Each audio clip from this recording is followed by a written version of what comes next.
सुरू करूया। आजचा आपला विषय आहे ध्वनी। आज आपण टॉपिक घेणार आहोत ध्वनी म्हणजे साऊंड।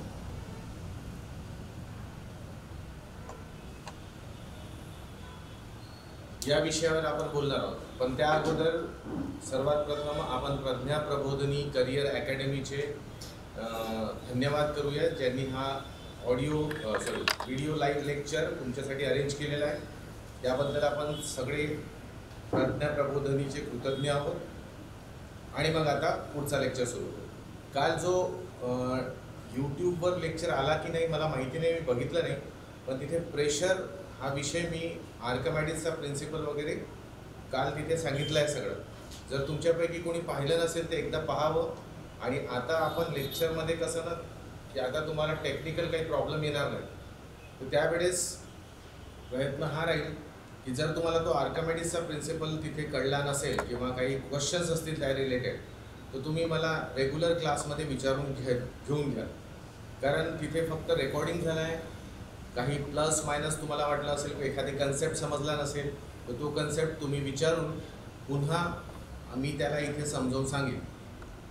तर सुरू करण्या अगोदर एकदा मला फक्त रिप्लाय करा की तुम्हाला ऑडिओ आणि व्हिडिओ क्लिअर येत आहे। Please student, I want your reply.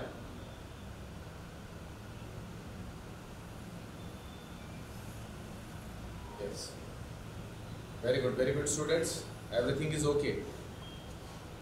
तर आजचा आपला टॉपिक आहे ध्वनी। तर जर तुम्हाला कोणी प्रश्न विचारला किंवा परीक्षेत असा प्रश्न आला की what do you mean by sound, ध्वनी म्हणजे काय, तर याचं पहिलं उत्तर तुम्ही द्याल की ध्वनी म्हणजे काय, तर ध्वनी एक प्रकारची ऊर्जा आहे। ध्वनी एक प्रकारची ऊर्जा आहे, म्हणजे sound is a form of energy.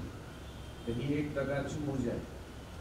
मग आता सिद्ध कसं करू की ऊर्जा आहे, तर सिद्ध कसं करायचं बघा। म्हणजे कसं आहे ना, फिजिक्समध्ये भौतिकशास्त्रामध्ये आपल्याला एक गोष्ट पक्का आहे की आम्ही काहीही स्टेटमेंट देऊ शकत नाही, त्याच्या मागचं बॅकग्राऊंड, त्याच्या मागचे प्रूफ आम्हाला सिद्ध करून दाखवावे लागतात। तर कोणत्या गोष्टीमुळे आपण ध्वनीला ऊर्जा म्हणूया, तर आपण या अगोदर पाहिलेलं आहे, मी पुन्हा ती चेन सांगतो की ऊर्जा म्हणजे एनर्जी ही ती गोष्ट असते जी एखादी कार्य करू शकते, ठीक आहे ना। म्हणजे एनर्जी असेल तर वर्क होईल, हे तुम्हाला माहिती आहे। ऊर्जा असेल तर कार्य होईल, एनर्जी असेल तर वर्क होईल। अच्छा, कार्य झालं म्हणजे एक्झॅक्टली काय होते, तर कार्य झालं म्हणजे बल लागतो आणि त्याच्यासोबत काय होते, विस्थापन होते।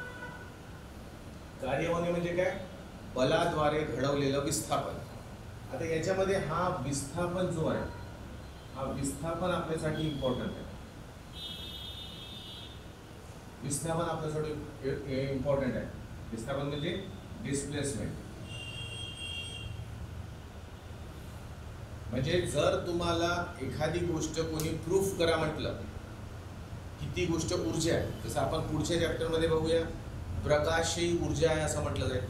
तर मग प्रकाश कशी काय ऊर्जा आहे, तर जर एखादी गोष्ट ऊर्जा असते तर ते नक्कीच कार्य करते। ऊर्जा असेल तर कार्य करू शकता, आणि कार्य करते म्हणजे तिथे कुठेतरी ती गोष्ट विस्थापन आणते। तर आता साऊंडमुळे कधी तुम्ही काही गोष्ट विस्थापित झालेली बघितली का, तर नक्कीच आपण पाहतो विद्यार्थ्यांना। तुम्ही बघा, जेव्हा तुम्ही कधी मोठ्या स्पीकर्स समोर, मोठे जे स्पीकर्स असतात त्या स्पीकर्स मधनं जेव्हा साऊंड मोठ्या प्रमाणात बाहेर पडत असतो, तेव्हा ते स्पीकर्स व्हायब्रेट होतात। व्हायब्रेशन म्हणजे काय, कंपन म्हणजे काय, आपल्या जागेवर ते व्हायब्रेट होतात। म्हणजे तिथले पार्टिकल आपली जागा बदलवत असतात कंटिन्युअसली। आपली जागा बदलणे म्हणजे काय, म्हणे विस्थापन करणे। किंवा तुम्ही ही गोष्ट बघितली असेल की कधी तुमच्या घराच्या आसपास डीजे वाजत असेल, आणि तो डीजे जेव्हा वाजत होता त्यावेळेस आपल्या घराच्या खिडक्यांमध्ये थोडं एक कंपन निर्माण झालेलं होतं। कंपन निर्माण झाला म्हणजे पार्टिकल्स, कणांनी आपल्या जागी हालचाल केली म्हणजे काय झालं, विस्थापन झालं। तर विस्थापन झालं तर नक्कीच कुठल्या तरी बलाने झालं असेल, बलाद्वारे विस्थापन झालं तर कार्य झालं, आणि कार्य करण्यासाठी जे लागते ते काय असते? ऊर्जा असते. म्हणजे इनडायरेक्टली बघू तर साऊंडमुळे कणांचं विस्थापन होते, म्हणून आपण साऊंडला किंवा ध्वनीला ऊर्जा आहे असं म्हणतो. ठीक आहे ना विद्यार्थ्यांनो? तर कळलं का तुम्हाला? एकदा रिप्लाय करा, से यस नो. साऊंड म्हणजे ध्वनी कशी काय ऊर्जा आहे हे मी सिद्ध केलं, हे तुम्हाला कळलं. Reply please my dear students. Very good, very good, very good, very good students, very good, very good. चला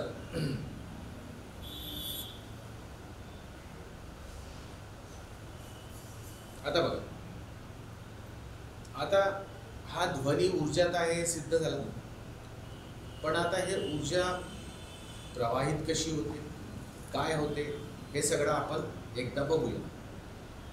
एक सरळ सरळ गोष्ट की सपोज करा तुम्ही माझ्या समोर बसलेले आहात, तुम्ही एक्झॅक्टली माझ्या समोर बसले आहे, तर आणि मी तुम्हाला शिकवत आहे. तर इथे साऊंड निर्मितीपासून एंडिंगपर्यंत काय प्रोसेस असते हे थोडक्यात मी तुम्हाला सांगतो. जर तुम्हाला विचारलं की एखादा बोलता व्यक्ती आहे, बोलणारा, जसं मी आता बोलत आहे, तर माझ्यामध्ये साऊंड म्हणजे ध्वनी कुठून निर्माण होणं सुरू होत आहे? साऊंडची निर्मिती माझ्यामध्ये कुठून निर्मिती होत आहे साऊंडची? तर पुष्कळ लोक म्हणतात की कंठातून होते, है ना. कंठामध्ये व्हॉइस बॉक्स असतो, व्हॉइस बॉक्समध्ये व्होकल कॉर्ड्स असतात, ते व्होकल कॉर्ड्स एका विशिष्ट पद्धतीने हलतात आणि मग साऊंडची निर्मिती होते. पण ॲक्च्युली साऊंडची निर्मिती एक्झॅक्टली इथून नाही होत, कंठातून नाही होत. ती आपण असं म्हणूया की त्याची निर्मिती, ध्वनीची निर्मिती लंग्स म्हणजे फुफ्फुसमधनं होते. कारण जेव्हा आपण साऊंड बाहेर पाडतो तर तुम्ही नोट कराल की त्याच्यासोबत हवासुद्धा बाहेर पडते. अच्छा, आपल्या बॉडीमध्ये हवा कुठे असते? तर आपण श्वासोश्वास घेतो तर लंग्समध्ये आपल्या फुफ्फुसांमध्ये हवा भरलेली असते. तर ही हवा एका विशिष्ट प्रेशरने बोलताना, जसं मला आता बोलायचं आहे, तर एका विशिष्ट प्रेशरने बाहेर निघणं सुरू होईल. विंडपाईपमधनं येईल ती, कंठामध्ये येईल. कंठामध्ये आल्यावर तिथे व्हॉइस बॉक्स आहे, त्या व्हॉइस बॉक्समध्ये खास करून काही व्होकल कॉर्ड्स आहेत, ते एका विशिष्ट कंपनाने मूव्ह होतील. तिथून निघाल्यावर तो जनरेट झालेला साऊंड, ध्वनी माझ्या मुखात येईल, म्हणजे आतमधल्या तोंडात येईल. तोंडामध्ये जीभ आहे, टाळू आहे, दातं आहेत आणि पुढच्या भागाला ओठसुद्धा आहे. हे सगळे मिळून एक विशिष्ट प्रकारचा ध्वनी निर्माण करतात. कळलं का? तुम्ही जर मुखात पाहिलं तर आपण होठ उघडे ठेवून बोलू नाही शकत परफेक्टली, बघा आवाज निघेल पण त्याच्यात स्पष्टता राहणार. दातं बंद करून आपण बोलू नाही शकत, स्पष्टता नाही राहील. टाळूला जीभ लावून ठेवली तर आपण बोलू नाही शकणार, जिभेला धरून ठेवलं तर आपण बोलू नाही शकत. ह्या ज्या नॉर्मल गोष्टी आपल्याला दिसतात तर याच्याने आपल्याला कळते की फुफ्फुसापासनं तर ओठापर्यंत जेवढेही ऑर्गन्स किंवा मेकॅनिझम्स आहेत आमच्या बॉडीमध्ये, या सगळ्यांचं थोडं थोडं कॉन्ट्रीब्युशन असते. कशासाठी? ध्वनी निर्मितीसाठी. आणि मग ध्वनी इथून बाहेर पडतो. तुम्ही बोलताना तोंडासमोरच हात ठेवा, बघा वाऱ्यासकट आवाज निघताना दिसतो. ओके, आता सपोज करा इथपर्यंत ध्वनी आला, होटापर्यंत. आता या ध्वनीला तुमच्यापर्यंत पोचायचं आहे, तर तुमच्यापर्यंत पोचण्यासाठी या ध्वनीला एक विशेष कसरत करावी लागते.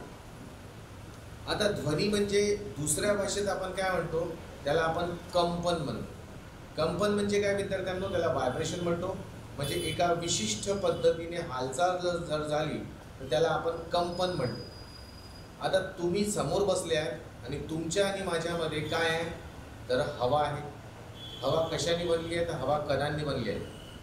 हे हवेचे कण तुमच्या कानापासून माझ्या तोंडापर्यंत साचलेले आहेत. आता जेव्हा हे असे कण इथे पूर्ण असतात साचलेले, तर जेव्हा हा साऊंड बाहेर निघतो तर हे कण, मी एकच कण दाखवतो, हा असा व्हायब्रेट व्हायला लागतो. म्हणजे सपोज करा मी असं सांगतो, जसं मी बोललो तर बोलताना इथून जी आवाज निघाला हा येथे समोरच्या पार्टिकल्सला या दिशेने काय करेल? कंपन करायला लागेल. या या पार्टिकलला कंपन मिळालं म्हणजे या पार्टिकलमध्ये ऊर्जा आली.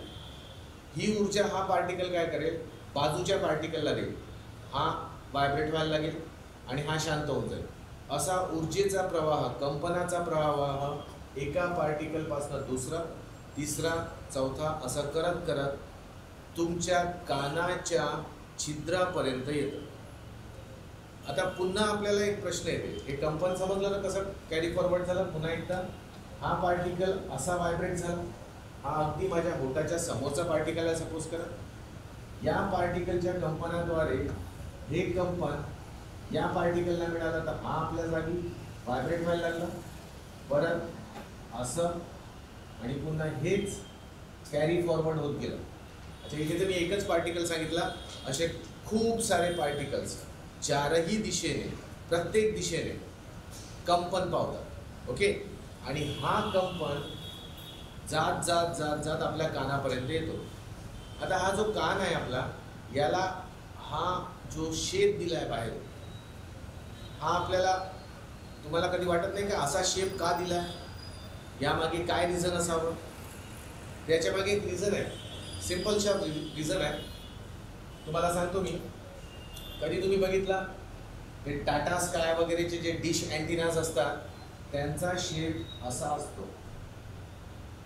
असतो ना? कारण काय?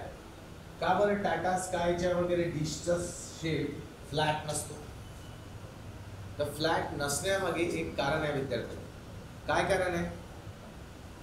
तर जर असा शेप असेल फ्लॅट आणि याच्यावर पडणारे जे सिग्नल्स आहेत, हे सिग्नल्स अस्तव्यस्तपणे कुठेही ट्रॅव्हल करतील. आम्हाला करायचं काय आहे की जे सिग्नल्स सॅटेलाइटद्वारे या डिश अँटिनापर्यंत येतात, यांना एकत्रित करायचं आहे.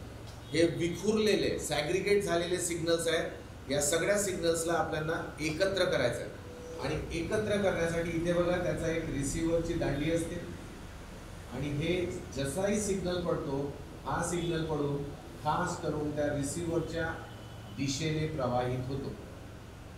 म्हणजे जे सगळे विखुरलेले सिग्नल्स आहेत ते सिग्नल्स एका ठिकाणी एकत्र होतात आणि मग आम्हाला केबल टीव्ही व्यवस्थितपणे फुल क्लॅरिटीने दिसायला मिळतो. तर म्हणून हा जो डिश अँटिनाचा जो शेप आहे, हा शेप कशासाठी आहे?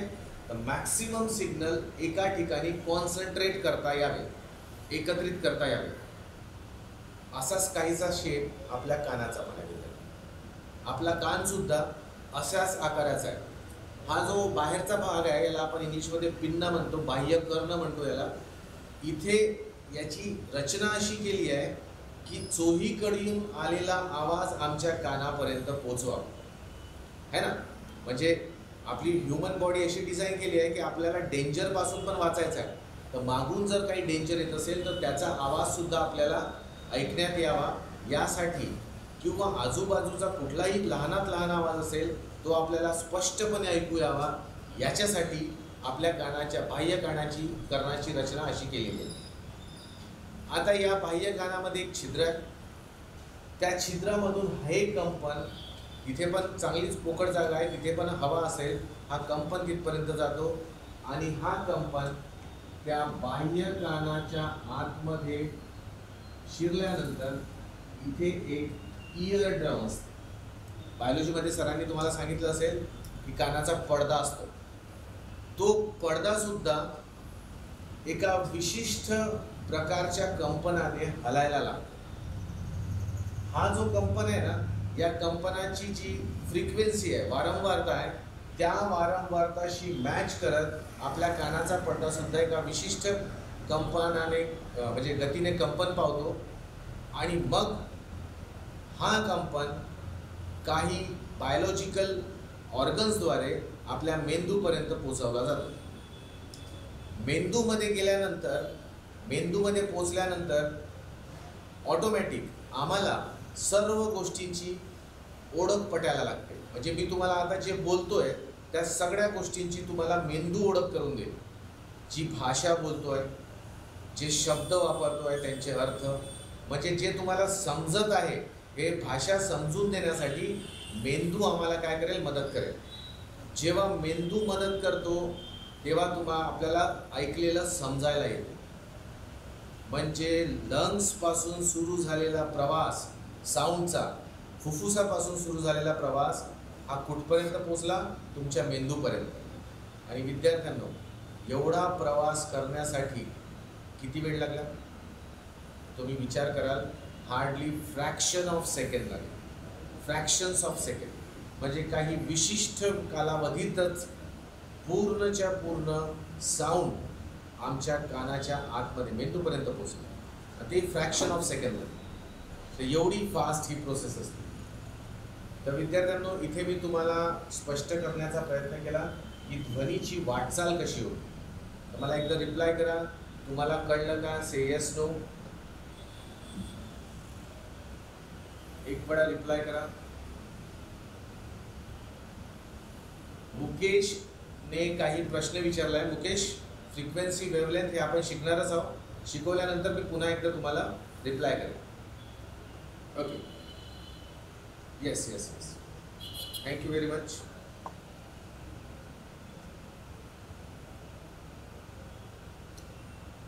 आता यामध्ये एक आपण हलकासा विचार करू. विद्यार्थ्यांनो, जर हे माझा, सपोज करा हे माझं तोंड आहे आणि हा तुमचा कान आहे. या दोघांच्या मध्ये हे पार्टिकल्स होते आणि या पार्टिकल्सनी कंपनाद्वारे ध्वनीला या ठिकाणाहून त्या ठिकाणी प्रवाहित केले. तर पहिली गोष्ट ध्वनीच्या वहनासाठी म्हणजे ध्वनीला जाण्यासाठी किंवा आपण असं म्हणू साऊंडला प्रपोगेट होण्यासाठी आम्हाला कणांची आवश्यकता असते. जर थोड्या वेळपूर्वी विचार करा की तुमच्या कानापासून माझ्या मुखापर्यंत या एरियामध्ये जर हे कण नसते तर मग हालचाल कोणी केली असती? मुखाद्वारे उत्सर्जित झालेली ऊर्जा वहन करून कानापर्यंत पोहोचवली कोणी असती? तर इथे आम्हाला दिसून पडते की जोपर्यंत या माध्यमामध्ये, इथे माध्यमच म्हणू या माध्यमामध्ये कण राहत नाही तोपर्यंत ध्वनीचं प्रसरण होत नाही किंवा ध्वनी प्रपोगेट होत नाही, ध्वनी प्रसारित होत नाही किंवा ध्वनीचं वहन होत नाही. म्हणजे ध्वनीला वाहून नेण्यासाठी आम्हाला काहीतरी माध्यम लागतं. मग ते कसंही माध्यम असलं तर चालेल. तो सॉलिड असेल, लिक्विड असेल किंवा गॅस असेल. आता इथे तर आपण गॅस माध्यम पाहिलं. कोणताही माध्यम असेल तर चालेल, पण तिथे त्या माध्यमामध्ये कण असणं आवश्यक आहे, पार्टिकल्स असणं आवश्यक आहे. दुसरी गोष्ट, ते व्हायब्रेट पण व्हायला पाहिजे. आता कण असतील तर ते व्हायब्रेट होतील, नो डाऊट. हलक्या मोठ्या वारंवारतेने व्हायब्रेट होतील, पण नक्कीच व्हायब्रेट होतील. तर पहिली गोष्ट, ध्वनीच्या प्रसारणासाठी आम्हाला कण रहित माध्यमाची आवश्यकता असते, है ना. For propagation of sound we need particle medium. Understood विद्यार्थ्यांनो? Come on, reply, say yes no.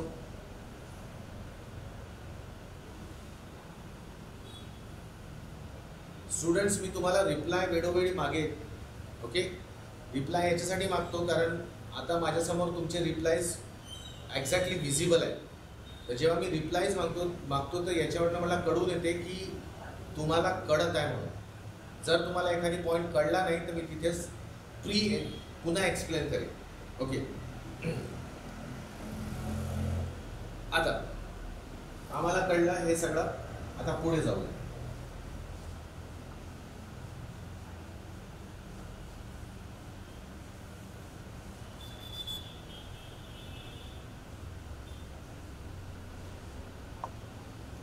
1 second विद्यार्थ्यांनो, 1 सेकंड.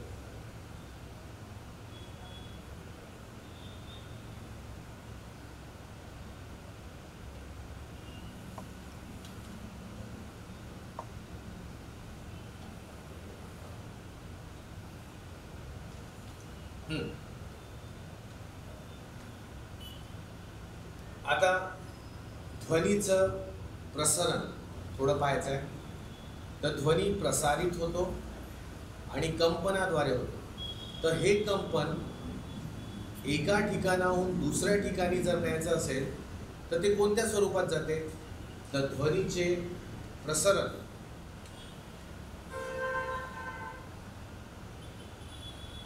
प्रसारण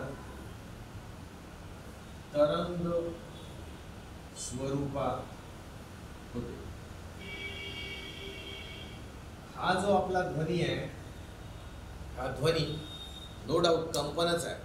मग कंपन प्रवाहित होते. तर कंपन प्रवाहित होण्यासाठी जो मेथड लागतो, माध्यमात जी रचना असायला लागते ती काय असते? त्याला आपण तरंग म्हणतो. म्हणजे ध्वनी इथून तिथे जाणार आहे, नो डाऊट कंपनच जाईल, पण ते कंपन तरंग स्वरूपात राहील. तरंग स्वरूपात म्हणजे वेव्ह फॉर्म. मग वेव्स म्हणजे तरंग किती प्रकारचे असतात? तर तरंगांचे काही प्रकार आपण पाहूया.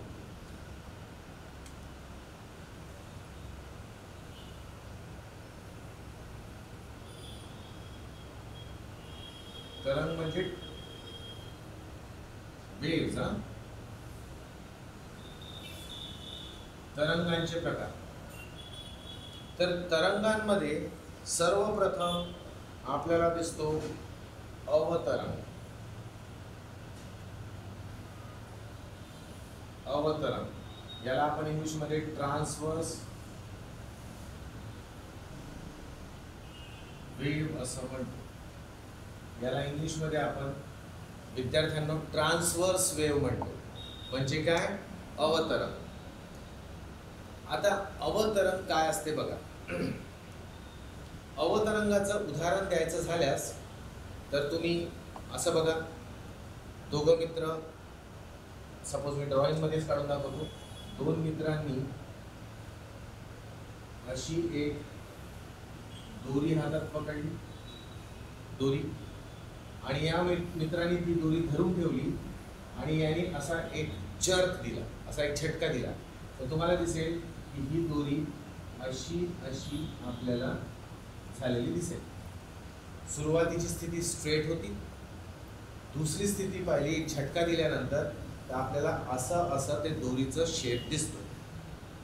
हा जो शेप आहे ना विद्यार्थ्यांना, यालाच आपण काय म्हणतो? अवतरंग. ठीक आहे, ट्रान्सवर्स वेव्ह. पुन्हा एकदा दुसरा एक्झाम्पल. तुम्ही कधी अशा परिस्थितीमध्ये आले असाल की तुम्ही एका संथ तलावाच्या किनारी बसल्या. त्या तलावातलं पाणी एकदम संथ आहे, म्हणजे काय? शांत आहे, काहीही हालचाल नाही आहे. ओके, तलावातलं पाणी असेल आणि या पाण्यावर एक झाडाचं पान तरंगत. या पाण्यावर झाडाचं एक पान तरंगत असं इमॅजिन करा. याच्याने ट्रान्सवर्स वेव्ह म्हणजे अवतरंग कडून. अचानक आपण इथे दगड मारलं आणि दगड मारल्यानंतर या संथ पाण्यामध्ये एक विशिष्ट प्रकारची हालचाल निर्माण झाली आणि ती हालचाल तुम्हाला रिपल्सच्या स्वरूपात, अशा स्वरूपात जाताना दिसेल. म्हणजे जिथे दगड पडला तिथून चारही दिशेने रिपल्स असे प्रवाहित होताना तुम्हाला दिसते. आता माझा प्रश्न आहे की जेव्हा हे रिपल्स, यांना तरंगही म्हणू शकतो आपण, किंवा लाटाही म्हणा, छोट्या लाटा, वेव्स पण म्हणू शकतो. या वेव्स, या तरंग या पानाजवळ पोचले. माझा एक सिंपलसा प्रश्न आहे विद्यार्थ्यांनो, की हे जे पान आहे हे कसं हलेल? कसं हलेल म्हणजे वरती खाली हलेल की हे पान आडवं हलेल? म्हणजे अशी डायरेक्शनने त्याची मोशन होईल, उभी व्हर्टिकल, की हॉरिझॉन्टल होईल, आडवी होईल? तुम्ही सांगता का विद्यार्थ्यांना?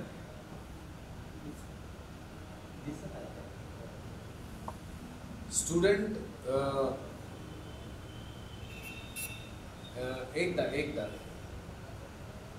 काही लोकांना व्हिडिओमध्ये थोडा प्रॉब्लेम येत आहे, तर परत सगळे एकदा रिप्लाय करा की तुम्हाला ऑडिओ आणि व्हिडिओ क्लिअर आहे का? मॅक्सिमम लोकांना सगळं क्लिअर दिसत आहे विद्यार्थ्यांना. मॅक्सिमम लोकांना. तर मग एखाद्याचा प्रॉब्लेम झाला असेल ना तुमच्यापैकी, तर काहीतरी तुमच्या एंडमध्येच काहीतरी नेटवर्कचा इश्यू असेल. ज्यांना क्लॅरिटी नसेल त्यांनी नेटवर्क एरियामध्ये यावं. ओके विद्यार्थ्यांना, चला आता हा जो पान आहे, हा पान हलतो कसा, तर तुम्ही लोकांनी रिप्लाय केले आहेत, मी बघितले पण, की हा पान वर खाली हलायला लागला आणि तुम्ही अगदी करेक्ट डिसाईड केलं.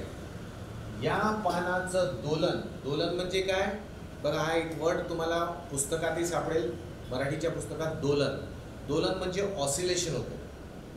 पहिले दोलन मी समजून सांगतो, मग याच्यावर येतो.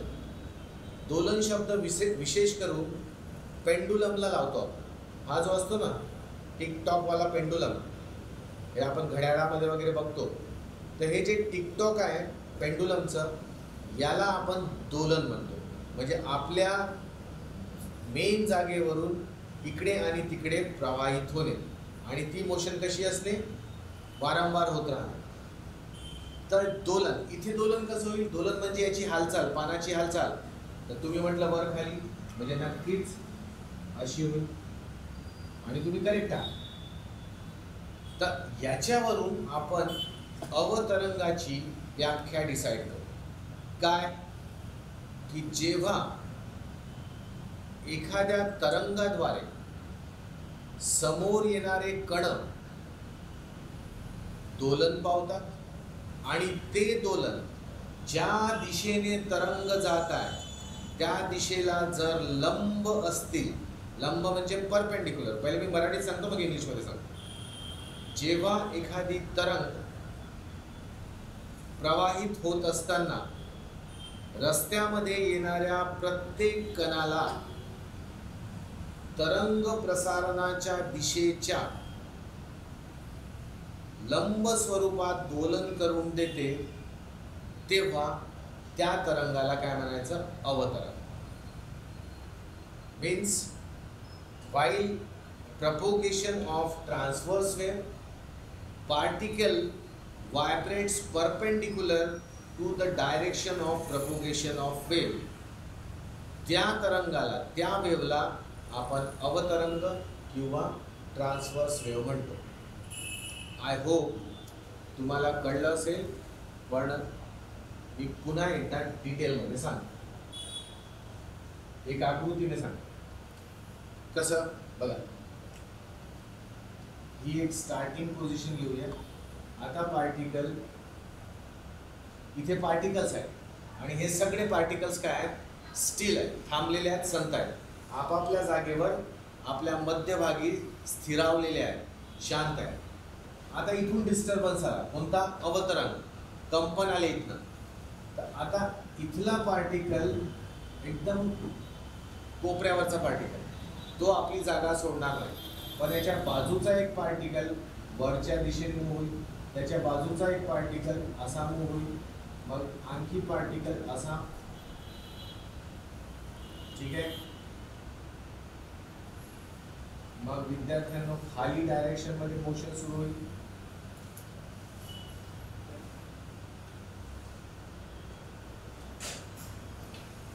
म्हणजे आम्हाला दिसते की इथे येणारे पार्टिकल्स या पद्धतीने हलतील. पहिला पार्टिकल स्टेबल राहील, त्यानंतरचा पार्टिकल मग असं व्हायब्रेशन कॅरी फॉरवर्ड होईल.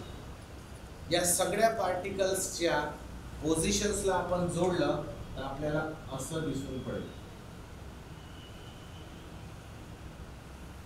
ठीक आहे, तर अशा तरंगांना बघा, आपली तरंग कोणत्या दिशेने चालली, या दिशेने, याला म्हणू आपण तरंग प्रसारणाची दिशा. तरंग कुठे चालली आपली, तरंग चालली सरळ आडव्या रेषेत, हॉरिझॉन्टल रेषेत सरळ चालली. आणि इथे आम्ही काय करतोय, तर इथे जो पार्टिकल आहे, हे प्रत्येक कण आहे, हे कण कसे हलत आहेत, तर या तरंग प्रसारणाच्या दिशेला लंब स्वरूपात हलत आहे. प्रत्येक कण उभा हलत आहे आणि तरंग कुठे चालली, आडवी चालली. म्हणून तुम्ही बघा, आपण ते तलावाचं उदाहरण घेतलं होतं, तर तुम्हाला असं दिसलं की तुम्ही दगड मारल्याबरोबर एक अवतरंग तिथे निर्माण झाली. अवतरंग पुढे गेली, पुढे गेल्यानंतर ते पानाच्या सानिध्यात आली, झाडाचं पान पान असं हलायला लागलं, पण ती तरंग पुढे सरळ निघायला गेली. म्हणजे तरंग आडव्या दिशेने जात होती आणि झाडाचं पान उभ्या दिशेने हलत होते.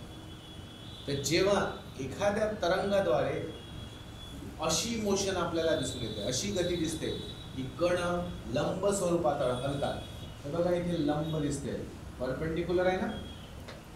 कणांची हलण्याची दिशा आणि तरंग प्रसारणाची दिशा या दोघांमध्ये 90 अंशाचा कोन बनतो आहे. तर अशा तरंगांना आपण काय म्हणतो विद्यार्थ्यांनो? अशा तरंगांना आपण अवतरंग म्हणतो. सांगा विद्यार्थ्यांनो, तुम्हाला कळलं काय? एकदा रिप्लाय करा, say yes no.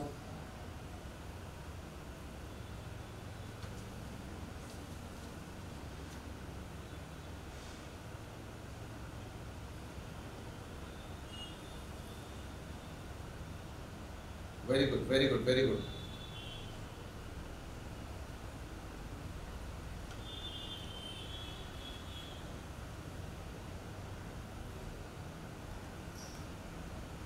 Very good students, very good. Thank you very much. आता आपण दुसरं बघूया, अणुतरंग.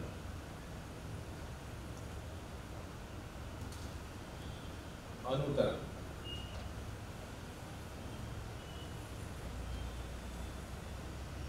दुसऱ्या प्रकारची वेव आहे विद्यार्थ्यांनो, अणुतरंग.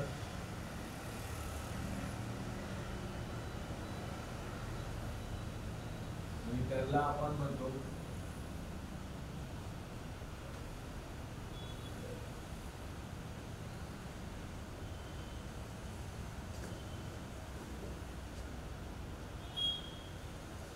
Longitudinal waves. इंग्लिशमध्ये लॉन्जिट्युडनल वेव्स आणि मराठीमध्ये अणुतरंग म्हणतो. आता हे कोणते तरंग आहेत हे बघू. सपोज करा काय होतं की पहिल्याची डेफिनेशन, पहिले व्याख्यामध्ये फक्त एकच फरक आहे. याची व्याख्या समजली ना? याची व्याख्या काय होती?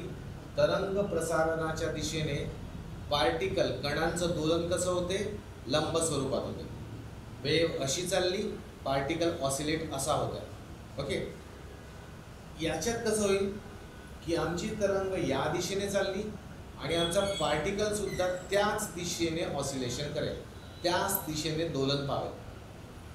म्हणजे ज्या दिशेने तरंग प्रसारण होत असते किंवा तरंग प्रसारणाची दिशा जिकडे असते तिला समांतर दिशेनेच कणांचं काय होते?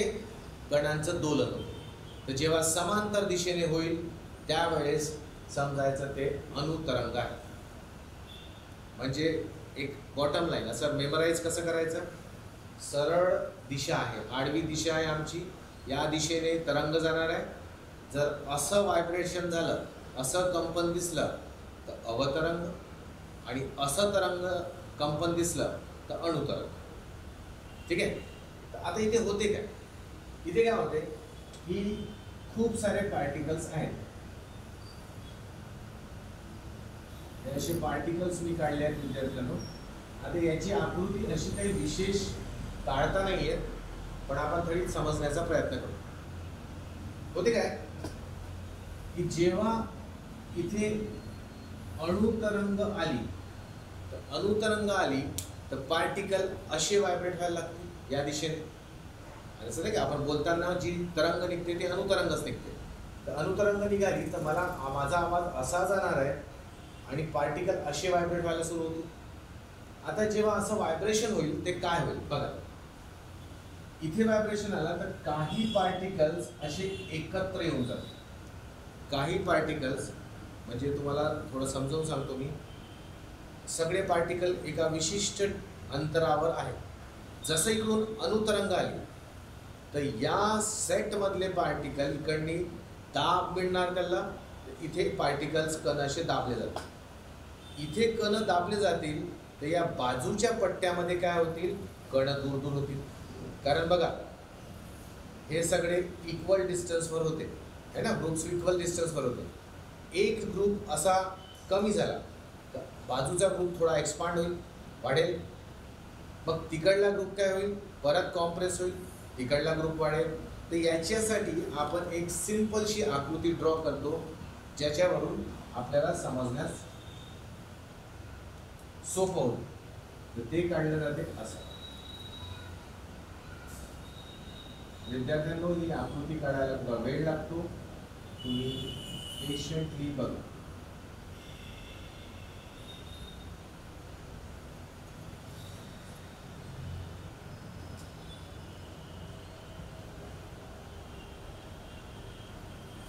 दोन मिनिटं विद्यार्थ्यांनो.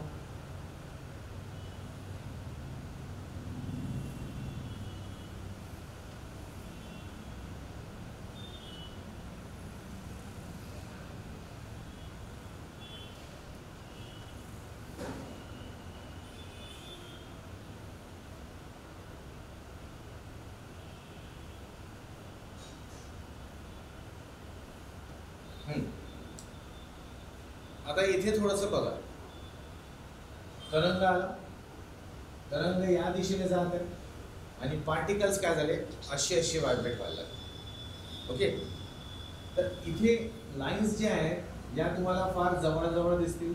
म्हणजे हा एवढा पट्टा, एवढ्या पट्ट्यामध्ये रेषा फार जवळजवळ आहे. तर याच्या बाजूच्या पट्ट्यामध्ये रेषा थोड्या दूर दूर आहेत. त्यानंतर परत या पट्ट्यामध्ये रेषा जवळजवळ दिसतात आपल्याला आणि मग नंतर परत काय दिसतात, दूर दूर दिसतात. ठीक आहे. तर जेव्हा हा अवतरंग पास होतो, अवतरंग म्हणतो सॉरी अनुतरंग पास होतो, लॉन्जिट्युडनल वेव्ह पास होतो, तेव्हा कंपन होत असताना काही ठिकाणी पार्टिकल असे एकत्र जमा होतात, म्हणजे की हे जवळजवळ दिसते, आणि काही ठिकाणी पार्टिकल असे दूर निर्माण होते. आता आपण यांना याच्याशी मॅच करू, है ना. दोन्ही तरंग आहे, तर हे जे पार्टिकल्स जवळजवळ येत आहेत याला तुम्ही याच्याशी मॅच करा, आणि जेव्हा पार्टिकल दूर दूर येत आहेत तेव्हा तुम्ही याला याच्याशी मॅच करा. ठीक आहे. याला आपण इंग्रजीमध्ये क्रिस्ट आणि ट्रफ म्हणतो. क्रिस्ट आणि ट्रफ म्हणतो. म्हणजे जेव्हा पार्टिकल वरच्या दिशेने जातात तर क्रिस्ट निर्माण होते, आणि जेव्हा पार्टिकल खालच्या दिशेने जातात तर ट्रफ निर्माण होते. याला पॉझिटिव्ह साईड वरच्या भागाला असलेलं विस्थापन म्हणू, तर हे नेगेटिव्ह साईड म्हणजे खालच्या भागाला असलेलं विस्थापन. याला याच्याशी मॅच केलं तर जे जवळजवळ आहे, जे जवळजवळ पार्टिकल आहेत ते क्रिस्टशी मॅच होतात, आणि जे दूर दूर आहेत कण हे ट्रफशी मॅच होतात. पण जो की आमचा चॅप्टर ध्वनी आहे, याचा अभ्यास आम्हाला प्रकाश या धड्यामध्ये घ्यायचा आहे.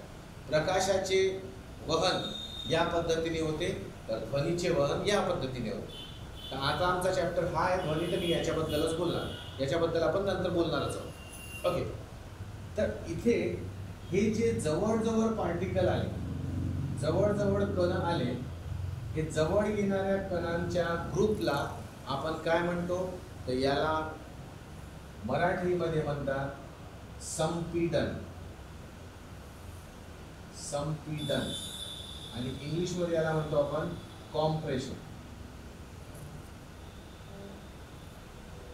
जे जवळजवळ कण येतात त्या जागेला आपण काय म्हणतो, संपीडन मराठीत म्हणतो, आणि कॉम्प्रेशन इंग्लिशमध्ये म्हणतो.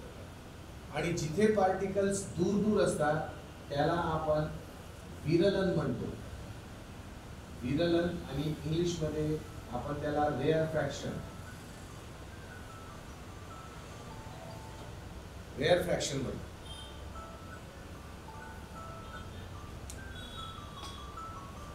स्लाइड कळलं विद्यार्थ्यांनो. तर ज्या ठिकाणी पार्टिकलचा जवळजवळ येतात त्या ठिकाणी काय निर्माण होईल, संपीडन म्हणजे कॉम्प्रेशन. आणि बाजूलाच पार्टिकल दूर दूर झाले तर तिथे काय निर्माण होईल, तर तिथे विरलन निर्माण होईल. एकदा एक परीक्षेत प्रश्न आला होता की घनत्वाच्या बाबतीत, तर इथे लक्षात ठेवायचं, जिथे पार्टिकल्स जवळजवळ येत आहेत त्या ठिकाणी संपीडन निर्माण होते आणि तिथे घनत्व वाढते. आणि दुसऱ्या ठिकाणी जिथे विरलन निर्माण होते त्या ठिकाणी घनत्व काय होते, कमी होते. तर असं जास्त कमी घनत्वाच्या दिशेने या अणुतरंगाचे प्रसारण होते. विद्यार्थ्यांनो, तुम्हाला अणुतरंग समजून आली का? एकदा रिप्लाय करा, say yes no. Yes yes.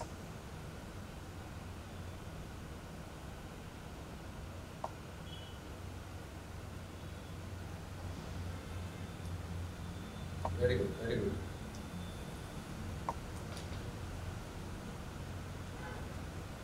Yes विद्यार्थ्यांनो, व्हेरी गुड, व्हेरी गुड. आता एक लक्षात ठेवायचं, याच्यावर प्रश्न आला होता, ध्वनी हे अणुतरंगाचे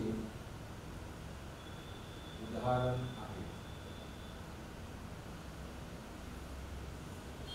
म्हणजे ध्वनी जे आहे, ध्वनी या पद्धतीने प्रवाहित होतो. ओके, ध्वनी हे अणुतरंगाचे उदाहरण आहे. Sound travels in the form of longitudinal waves. Okay. आणि दुसरी गोष्ट, याच्यावरही प्रश्न होता परीक्षेत, MPSCनेच विचारला. आणि दुसरं, ध्वनीच्या प्रसारणासाठी आम्हाला माध्यमाची आवश्यकता असते. ध्वनीच्या प्रसारणासाठी माध्यमाची आवश्यकता असते. म्हणजे साऊंडच्या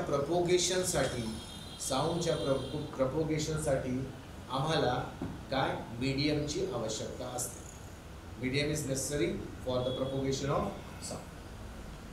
तर आपल्याला इथे कळून आलं की ध्वनीचं प्रसारण कशा पद्धतीने होते. ठीक आहे.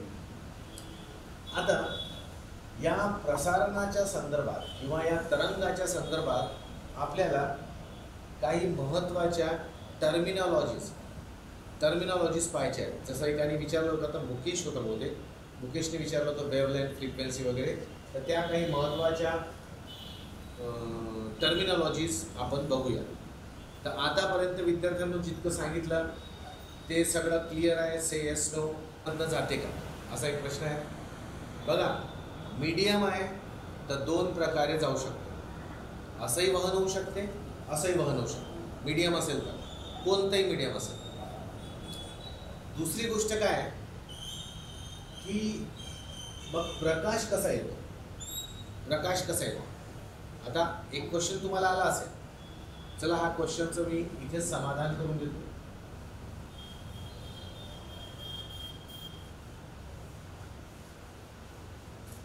विद्यार्थ्यांना एक क्वेश्चन येते की आम्ही म्हणतो साऊंड प्रसारण होण्यासाठी आम्हाला माध्यमाची गरज आहे. मग आम्हाला माहित आहे की सपोज करा ही पृथ्वी आहे. पृथ्वीच्या अवतीभोवती एका विशिष्ट त्रिज्येपर्यंत आम्हाला माध्यम दिसते. म्हणजे तिथे हवा हा प्रकार दिसतो. याच्या वरती गेलं तर आम्हाला हवा काही सापडत नाही. म्हणजे इथे माध्यम नाही आहे. तर या ठिकाणी कोणीही दोन व्यक्ती माध्यम विहिरीत असताना, म्हणजे काय, माध्यम नसताना जर दोन व्यक्ती बोलतील तर त्यांचा आवाज एकमेकांपर्यंत जाणार नाही. याचा अर्थ काय, माध्यम नसेल तर साऊंड निघणारच नाही. निघणार म्हणजे साऊंड बाहेर पडणारच नाही. कारण त्याला प्रपोगेट व्हायला, त्याला प्रसारित व्हायला कणांची आवश्यकता असते. मग दुसरा एक क्वेश्चन येते की इकडे सूर्य आहे. सपोज हा जो सूर्य आहे, हा सूर्य इथून तरंग स्वरूपात प्रकाश आणि उष्णता आमच्या पृथ्वीच्या दिशेने पाठवतो. ओके. मग प्रकाश कोणत्या प्रकारचं उदाहरण आहे, तर प्रकाश आपण म्हटलं अवतरंगाचं उदाहरण आहे. मग अवतरंग याला मीडियमची आवश्यकता नाही का, कारण बघा इथपासून इथपर्यंत तर मीडियम म्हणजे माध्यम अवेलेबल आहे. पण सूर्यापासून पृथ्वीच्या वातावरणापर्यंत इथे तर माध्यमच नाही आहे ना. इथे काय, इथे हवा सुद्धा नाही आहे. मग इथून इथपर्यंत प्रकाश कसा ट्रॅव्हल, कसं पॉसिबल आहे. कण नाही आहे तिथे, पूर्णपणे व्हॅक्यूम आहे, निर्वात पोकळी आहे. मग प्रकाश तिथे कसा ट्रॅव्हल आहे. तर याबद्दल शास्त्रज्ञांनी खूप संशोधन केले.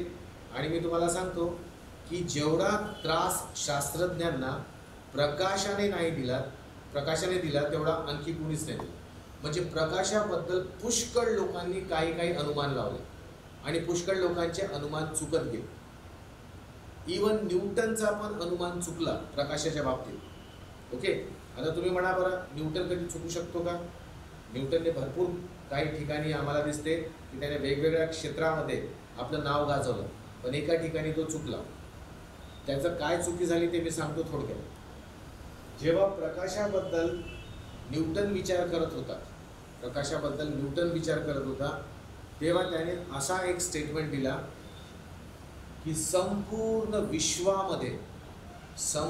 विश्वामध्ये एक विशिष्ट प्रकारचं माध्यम बनलेलं आहे. 12वीत ज्यांचं सायन्स होतं त्यांना ही गोष्ट माहिती असेल. संपूर्ण विश्वामध्ये एक विशिष्ट प्रकारचं माध्यम म्हणजे द्रव्य आहे, मॅटर आहे, आणि त्याला त्याने नाव दिलं इथर. ल्युमिनिफेरस इथर असं नाव दिलं होतं. आणि त्या माध्यमाद्वारे प्रकाशाचं वहन आम्हाला या क्षेत्रातही दिसून पडतं. म्हणजे आम्ही कसं म्हणू की इथे प्रकाश जेव्हा वातावरणात शिरतो तर माध्यम त्याला सापडते, इथे तरंग बनणं बरोबर आहे. पण इथे कशी काय बनते तरंग? इथे तर माध्यमच नाही आहे. तर न्यूटनचं असं म्हणणं होतं की त्या ठिकाणी ल्युमिनिफेरस इथर नावाचा एक मॅटर म्हणजे द्रव्य भरलेला आहे आणि तो सर्वीकडे आहे, विश्वात सर्वीकडे आहे. आणि त्या माध्यमाच्या मुळे प्रकाश सूर्यापासून पृथ्वीच्या वातावरणाच्या दिशेपर्यंत प्रवाहित होतो. आता न्यूटननी म्हटलं, खूप लोकांना खरंही वाटलं असेल ते, पण नंतरच्या काही शास्त्रज्ञांनी सिद्ध केलं की असं काही इथर नावाची वस्तू विश्वामध्ये नाही आहे. इथर म्हणजे मीडियम नाही आहे असं काही. आणि तो न्यूटनचा शोध रॉंग ठरला. मग एक हायगन नावाचा शास्त्रज्ञ आला आणि त्यांनी सांगितलं की प्रकाशाचे वहन तरंग स्वरूपात होते. ठीक आहे. आणि त्यानंतर त्या तरंगांचे नाव सांगितले आणि नंतरच्या शास्त्रज्ञांनी मिळून ठरवलं की प्रकाश एक विद्युत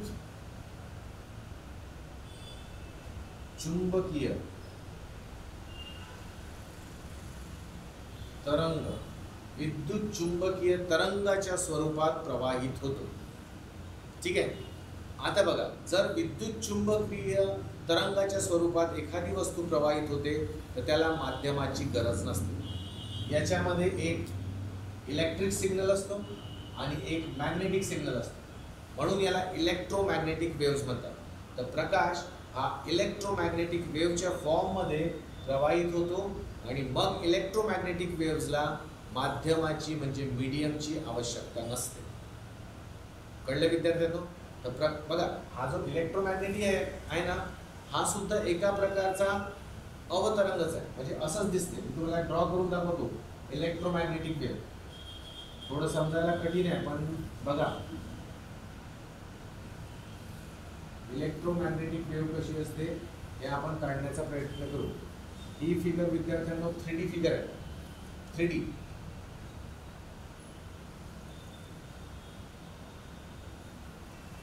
ठीक आहे. समजा मी याला एक्स अक्ष म्हणतो, याला वाय अक्ष म्हणतो आणि याला झेड अक्ष म्हणतो. एक्स वाय झेड हे 3 अक्ष तुम्हाला माहित आहे. जर या बोर्डवर घेतलं तर आडवी रेषा म्हणजे एक्स समजा, उभी रेषा म्हणजे काय वाय अक्ष समजा, आणि अशी बाहेर निघालेली रेषा म्हणजे झेड अक्ष समजा. तो झेड अक्ष असा दाखवला. तर हे जे पहिलं तरंग दिसते जे अवतरंगाच्या स्वरूपात आहे, हे कोणत्या प्लेनमध्ये आहे, कोणत्या प्रतलात आहे? तर एक्स आणि वायच्या प्रतलात आहे. म्हणजे उभ्या प्रतलात अशी तरंग चालली. आता हा जो एक्स आणि झेड हा प्रतल आहे खालचा, जो असा बाहेर निघतो आहे, इथे सुद्धा एक तरंग जाताना दिसत आहे. हे बघा, ही फिगर थोडी समजायला कठीण आहे. हे जे दुसरी वेव्ह काढली, मी वेव्ह नंबर 2 म्हणतो आणि याला वेव्ह नंबर 1 म्हणतो. पहिली वेव्ह जी आहे ते अशी उभ्या प्रतलात प्रवाहित होत आहे आणि दुसरी जी वेव्ह आहे ती आडव्या प्रतलात प्रवाहित होत आहे.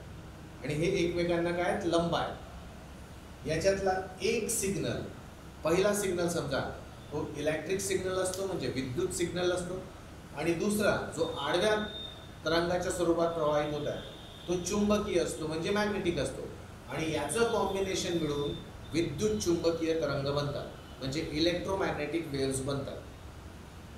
आणि या तरंगांना प्रवाहित होण्यासाठी माध्यमाची आवश्यकता नसते, म्हणून आपण असं म्हणूया की प्रकाश या पद्धतीने ट्रॅव्हल करतो. ठीक आहे. एका स्टुडंटने विचारलं होतं की ट्रान्सव्हर्स वेव्हला मीडियममधून जाते का? बिलकुल, ट्रान्सव्हर्स वेव्ह मीडियममधून जाते, पण जेव्हा ट्रान्सव्हर्स वेव्ह इलेक्ट्रोमॅग्नेटिक वेव्हच्या सारखी ट्रॅव्हल करते तेव्हा माध्यमाची आवश्यकता नसते. ठीक आहे. म्हणजे ट्रान्सव्हर्स वेव्ह अवतरंग माध्यमाशिवाय किंवा माध्यमासोबत ट्रॅव्हल करू शकते, पण लॉन्जिट्युडनल वेव्ह याला ट्रॅव्हल करायला माध्यमाची आवश्यकता असतेच. बेसिक्सवर पहिले मला ते टर्मिनॉलॉजी समजू द्या, फ्रिक्वेन्सी, वेव्हलेंथ वगैरे वगैरे. याच्यामुळे आपण आवाजाचा इको काय असतो किंवा त्याच्यामध्ये व्हॉल्यूम काय असतो, बास काय असतो, ट्रिबल काय असतो, हे सगळ्या गोष्टी आता कळणार आहे. आता जस्ट बेसिक लेवलवर आहोत. तर बेसिक लेवलवर मी तुम्हाला सांगेन. सूरज, मी तुम्हाला सांगणार आहे थोड्या वेळानंतर. दोलन तरंग म्हणजे काय? दोलन तरंग म्हणजे काय? दोलनाद्वारे निर्माण झालेली तरंग म्हणजे कसं की हा पेंडुलम आहे. हा पेंडुलम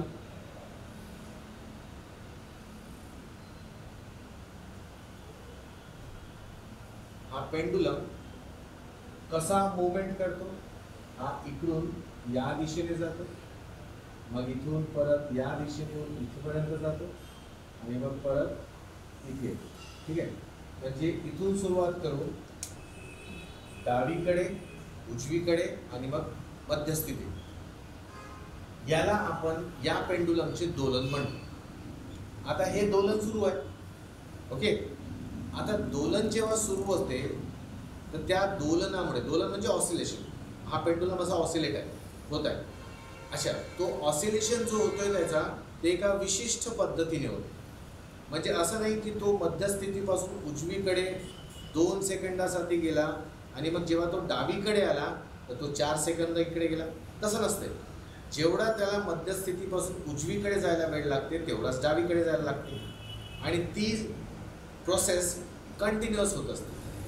आता जेव्हा हा पेंडुलम एखाद्या माध्यमात हलत असतो तर हा माध्यमात राहून हा काय करतो? दोलन निर्माण करतो, म्हणजे एक तरंग त्या माध्यमात जनरेट करतो. कारण हा या माध्यमामध्ये हलत आहे. हल्ल्यामुळे काय होते? तिथे व्हायब्रेशन, कंपन निर्माण होते, आणि कंपन जर इकडून तिकडे जात असेल तर त्याला एक तरंग स्वरूप प्राप्त होतं. तर मग आपण या तरंगांना दोलनामुळे निर्मिती झाली असं म्हणून याला दोलन तरंग असं म्हणतात. ओशिनचा प्रश्न आहे, इलेक्ट्रोमॅग्नेटिक वेव्ह कोणत्या फॉर्ममध्ये ट्रॅव्हल करते? बघा, इलेक्ट्रोमॅग्नेटिक वेव्हला आपण असं म्हणू की इलेक्ट्रिक सिग्नल्स आणि मॅग्नेटिक सिग्नल्स यांचं कॉम्बिनेशन होते आणि ते ॲज अ ट्रान्सव्हर्स वेव्ह फॉर्ममध्ये ट्रॅव्हल होते.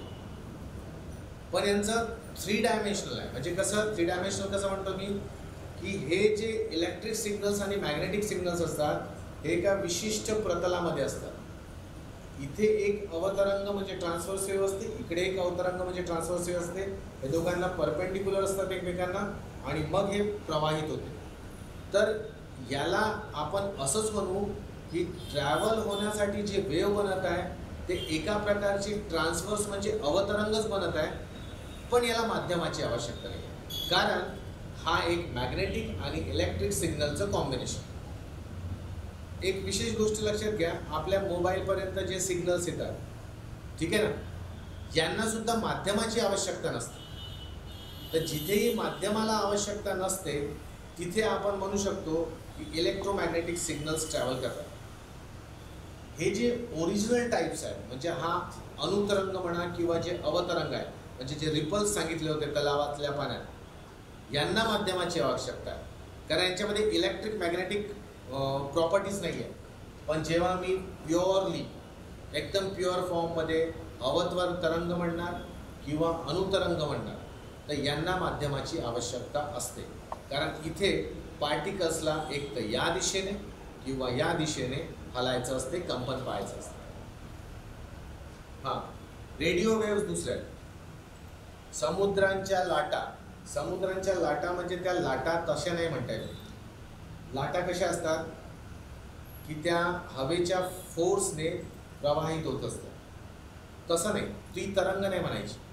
तरंग कोणती? जेव्हा असं संथ पाणी आहे आणि एका ठिकाणी डिस्टर्बन्स झाला, म्हणजे असं समजा, एक मिनिट मित्र,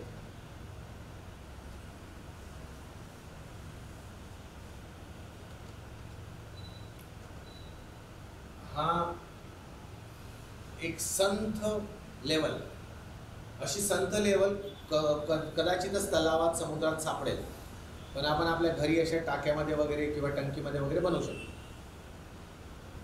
जेव्हा आम्ही इथे दगड टाकला तर आता डिस्टर्बन्स असं ट्रॅव्हल, ठीक आहे.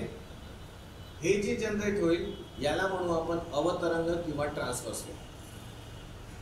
समुद्रामध्ये काय होते? समुद्रामध्ये ज्या लाटा निर्माण होतात त्या लाटा कशा असतात की त्या लाटा कुठून तरी, जसा असा असतो ना समुद्र, म्हणजे इथे खोली जास्ती असते आणि इकडे खोली कमी असते, डेप्थ कमी जास्त असते. जसं जसं पाणी, समुद्राचं पाणी किनाऱ्यापर्यंत येते तर या ठिकाणी लाटांची निर्मिती होते. आता या ज्या लाटा असतात यांना कंटिन्युअसली एअरचा प्रेशर मिळत असतो आणि म्हणून या लाटा अशा वाहतात. त्यांचा आकारही ट्रान्सव्हर्स सारखा असतो, पण अगदी नसतो. अगदी याच्यासाठी नसतो. आम्ही बघा संथ पाण्यामध्ये डिस्टर्बन्स इथे निर्माण केला आणि त्या एका डिस्टर्बन्समुळे इथे रिपल्स जनरेट झाले. याच्यानंतर आम्ही प्रत्येक ठिकाणी दगड मारत गेलो का? नाही. इथे काय होते की प्रत्येक ठिकाणी समुद्राच्या लाटांमध्ये प्रत्येक ठिकाणी एक हवेचा दाब कंटिन्युअसली त्याच्यावर पडत असतो. इव्हन तुम्ही बघाल की जितकी जास्त जोरात वाहणारी हवा असेल, वारा असेल, तेवढ्या मोठ्या मोठ्या लाटा निर्माण होतात. तर समुद्राच्या लाटांना एक्झॅक्टली आम्ही ट्रान्सव्हर्स वेव्ह म्हणू शकणार नाही. ओके, व्हिडिओ ब्लर होत आहे असं विद्यार्थी म्हणत आहेत. विद्यार्थ्यांना एकदा तुमचा ऑडिओ आणि व्हिडिओ क्लिअर आहे का? रिप्लाय करा. ऑडिओ व्हिडिओ क्लिअर आहे का?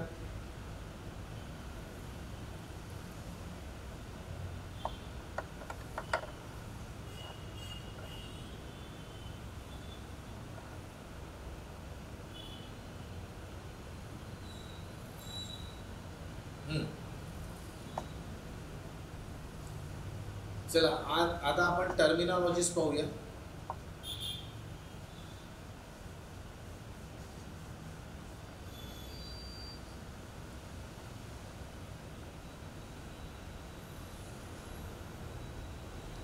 चला, तरंगाच्या बाबतीत काही महत्त्वाच्या संज्ञा. पहिली आहे फर्स्ट आहे तरंग लांबी. तरंग लांबी इंग्लिशमध्ये आला आपण वेव्हलेंथ मध्ये. आता वेव्हलेंथ म्हणजे काय? वेव्हलेंथ म्हणजे तरंग आणि तरंगाची लांबी. त्या तरंगाच्या लांबीला, आता तरंगाची लांबी म्हणजे कसं? सपोज करा मी इथून तरंग सोडला तर ते जितकी लांब जाईल तितकी तरंगाची लांबी राहणार का? तर विद्यार्थ्यांनो तसं नाही. एक्झॅक्टली तरंग म्हणजे काय होते तर मी अवतरंगाच्या स्वरूपात सांगतो तुम्हाला.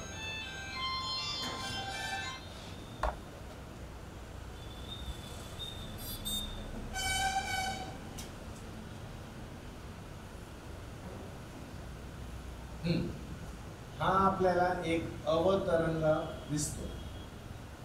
अवतरंग आहे, यामध्ये हा जो चढाव आहे याला आम्ही क्रिस्ट म्हणणार आणि हा जो उतार आहे याला आम्ही काय म्हणणार? ट्रफ म्हणणार. याला आपण याच्याशी मॅच केला तर हा आपला एक संपीडन आहे आणि त्याच्यासोबत असलेला एक विरलन आहे. तर एक क्रिस्ट आणि एक ट्रफ मिळून एक तरंग बनते. एक क्रिस्ट आणि एक ट्रफ मिळून एक तरंग बनते. इथे कसं म्हणणार आपण? एक संपीडन आणि एक विरलन मिळून, एक संपीडन आणि एक विरलन मिळून एक तरंग बनते. मीन्स एक कॉम्प्रेशन आणि एक रेअर फ्रॅक्शन मिळून एक वेव्ह बनते. तर ही आमची एक वेव्ह आहे. इथे आम्ही एक संपीडन एक विरलन घेतलं तर एक वेव्ह बनेल.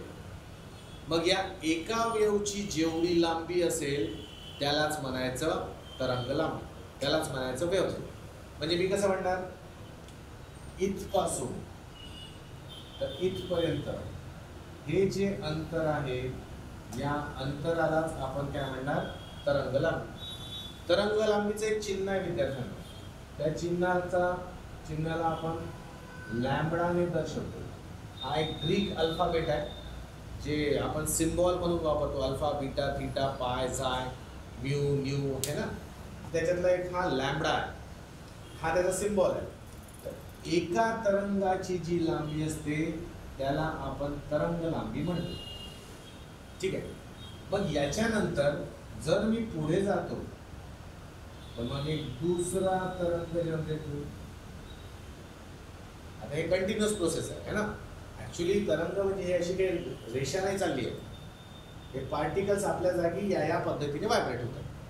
आता इथून इथपर्यंत एक तरंग म्हणजे एक ख्रिस्ट एक ट्रफ मिळून एक तरंग, तर परत एक ख्रिस्ट आणि एक ट्रफ निर्माण झाला त्याला सुद्धा आपण तरंग म्हणतो. बरं, या दोन्ही तरंगांची लांबी ऍक्च्युली हे एकच अवतरंग आहे, पण याचे जे दोन सेपरेट तरंग आपण काढले या दोघांची लांबी काय राहील, सारखी राहील. म्हणजे असं नाही होत की एक तरंग मोठा निघाला मोठ्या लांबीच्या तर एक छोट्या लांबीचा राहील, असं होत नाही.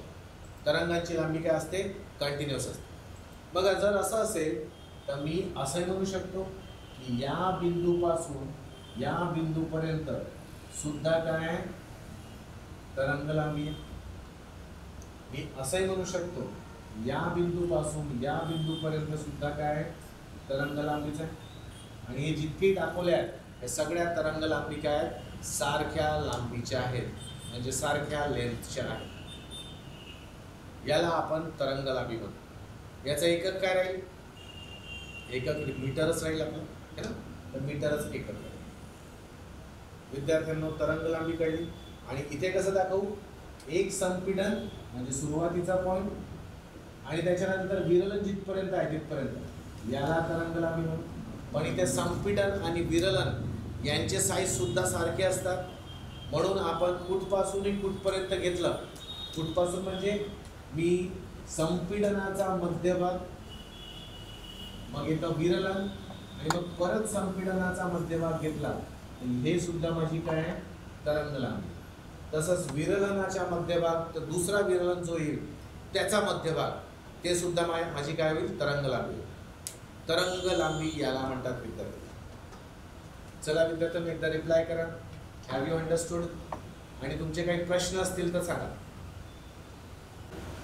चॅप्टर मोठा आहे, वेळ लागेल, कन्सेप्ट क्लॅरिटीवर भर द्यायचा तुम्ही. ओके, जे जे सांगितलं जाते ते क्लिअर करण्याचा प्रयत्न करायचा. ओके, तर मी प्रज्ञा प्रबोधिनी करिअर अकॅडमी नागपूरच्या वतीने तुम्हा सगळ्यांना धन्यवाद देतो. तुम्ही सिरियसली लेक्चर्स ऐकून घेताय आणि त्यावर आधारित कन्सेप्टवर आधारित प्रश्नसुद्धा विचारताय.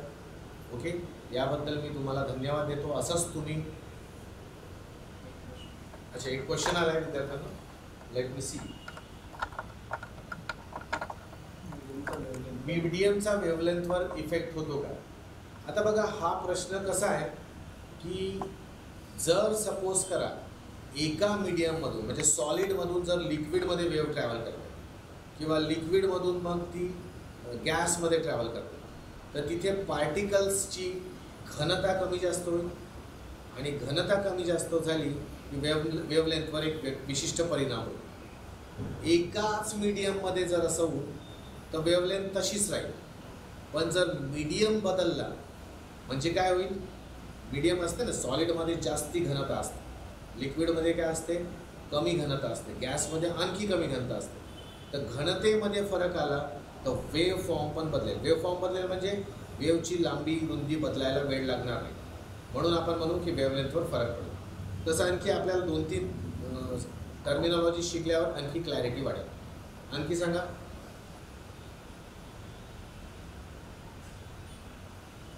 Okay, so okay, thank you very much विद्यार्थ्यांनो. आज थोडा मला उशीर झाला, तर उद्या तुम्हाला वेळेवरच मी क्लास सुरू करून देईल. थोडा लवकरच येण्याचा प्रयत्न करेल. आज थोडा पावसामुळे काही अडचण झाली होती, तर पुन्हा एकदा मी सॉरी म्हणतो तुम्हा लोकांना, सर्वांना सॉरी. तुमचा वेळ आम्ही थोडा जास्त घेतला. उद्यापासून क्लास रेग्युलर सुरू होईल, वेळेवर सुरू होईल. आणि मी पुन्हा एकदा प्रज्ञा प्रबोधिनी करिअर अकॅडमी नागपूरच्या वतीने सर्वांना थँक्यू म्हणतो. आणि तुम्ही पुन्हा उद्या जॉईन व्हाल ह्याच संख्येने अशी अपेक्षा ठेवतो आणि आजचं लेक्चर संपवतो.